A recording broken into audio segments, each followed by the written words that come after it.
வாழ்க்கை ஒன்றுமில்லை என்பதை நேபாள வெள்ளம் உணர்த்தியதாக உயிர் தப்பிய தமிழ்நாட்டைச் சேர்ந்த சிவரஞ்சனி நெகிழ்ச்சியுடன் தெரிவித்துள்ளார். பேரிடரிலிருந்து உயிர் தப்பிய தருணத்தை தொலைபேசி வாயிலாக அவர் நம்மோடு பகிர்ந்து கொண்டதை கேட்கலாம். நாங்க நேற்று சாபுரிபேசிலேருந்து கிளம்பி போயிட்டு இருந்தோம். பெரும் போற வழியில எங்களுக்கு இந்த திடீர்னு ஒரு கரும் புகை வர மாதிரி இருந்தது.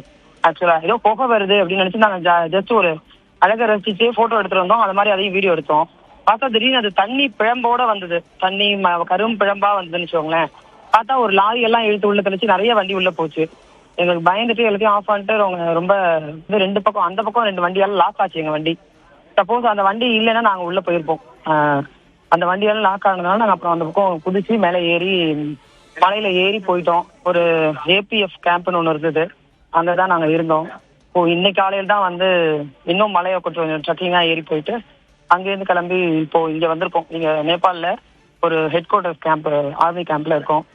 ஸோ இங்கேருந்து அடுத்த மூவ் என்னன்னு தெரியல.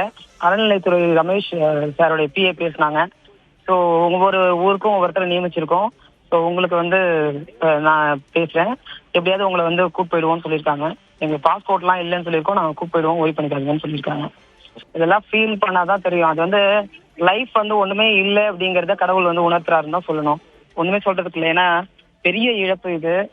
இந்த பக்கம் வாழ்வாதாரத்தையே எழுதிட்டு லோக்கல் பீப்புள் எல்லாம் அவ்வளோ அழுது கதறதை பார்க்கும்போது கஷ்டமா இருக்கு.